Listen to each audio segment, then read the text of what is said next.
Assalamualaikum warahmatullahi wabarakatuh. Pada kesempatan kali ini, Ibu akan membahas mengenai struktur teks laporan hasil observasi. Yang tentunya sebelum kalian mempelajari struktur teks laporan hasil observasi, kalian tentunya sudah belajar mengenai pengertian, tujuan, aspek, langkah-langkah ketika melakukan observasi. Pada channel YouTube Ibu sebelumnya kalian bisa lihat ya, atau yang belum melihat silahkan lihat dulu agar kalian bisa mengikuti pembelajaran bahasa Indonesia dengan baik. Sekarang struktur teks laporan hasil observasi. Struktur teks laporan hasil observasi yang pertama itu ada pernyataan umum atau klasifikasi. Struktur yang kedua ada deskripsi bagian, dan struktur yang ketiga ada deskripsi manfaat. Nah, Ibu akan membahas mengenai struktur teks laporan hasil observasi satu persatu ya. Yang pertama ada pernyataan umum atau klasifikasi.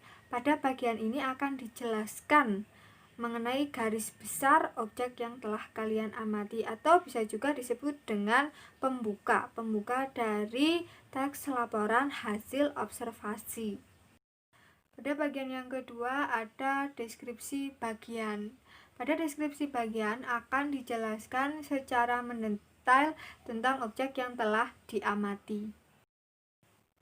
Yang ketiga, deskripsi manfaat. Pada bagian ini akan dijelaskan manfaat dari objek yang telah kalian amati, bahwa setiap objek yang kalian amati mempunyai manfaat tersendiri atau memiliki manfaat sendiri-sendiri.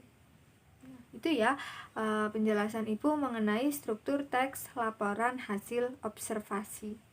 Nah, selanjutnya Ibu akan membahas atau memberikan contoh struktur teks laporan hasil observasi.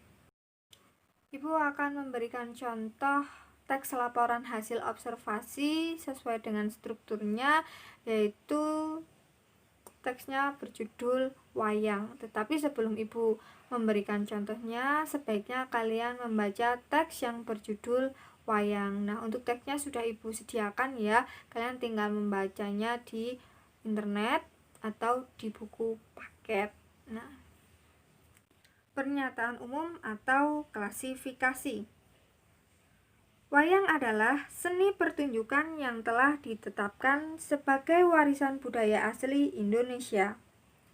UNESCO, salah satu lembaga di PBB yang mengurusi kebudayaan, pada 7 November 2003 menetapkan wayang sebagai pertunjukan bayangan boneka tersohor berasal dari Indonesia. Wayang merupakan warisan mahakarya dunia yang tidak ternilai dalam seni bertutur. Itu merupakan contoh dari klasifikasi atau pernyataan umum. Pada bagian tersebut dijelaskan secara garis besarnya saja ya mengenai wayang yang merupakan warisan budaya Indonesia. Tidak dijelaskan secara rinci, mendetail, dan sangat panjang. Kenapa? Karena pada bagian tersebut harus dijelaskan secara garis besarnya saja ya, pengenalan atau pembuka. Bagian yang kedua adalah deskripsi bagian. Ibu akan memberikan contoh bagian yang kedua atau struktur yang kedua, yaitu deskripsi bagian. Nah, Ibu akan membaca masih berkaitan dengan paragraf yang pertama, yaitu teks wayang. Para wali sanga, penyebar agama Islam di Jawa, sudah membagi wayang menjadi 3. Pembagiannya meliputi wayang kulit di Jawa Timur, wayang wong atau wayang orang di Jawa Tengah, dan wayang golek atau wayang boneka di Jawa Barat. Penjenisan tersebut disesuaikan dengan penggunaan bahan wayang.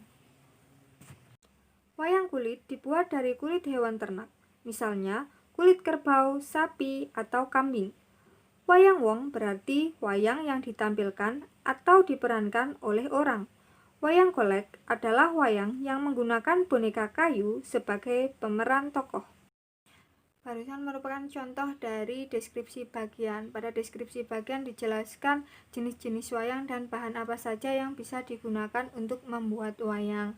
Pada bagian ini dijelaskan secara mendetail. Tadi hanya contoh sedikit ya, bukan semuanya. Nah, lanjut ke Deskripsi manfaat. Deskripsi manfaat memberikan atau memberitahu bahwa setiap objek yang telah kalian amati atau semua objek yang telah kalian amati itu memiliki manfaat sendiri. Nah, Ibu akan memberikan contoh dari deskripsi manfaat. Semua jenis wayang tersebut merupakan wujud ekspresi kebudayaan yang dapat dimanfaatkan dalam berbagai kehidupan, antara lain sebagai media pendidikan, media informasi, dan media hiburan. Nah, itu merupakan penjelasan dari Ibu mengenai struktur teks laporan hasil observasi. Untuk anak-anak yang telah belajar teks laporan hasil observasi dan menemui kesulitan, silahkan menghubungi Ibu ya, boleh via WA atau via chat e-learning. Kita lanjutkan pada pertemuan selanjutnya. Assalamualaikum warahmatullahi wabarakatuh.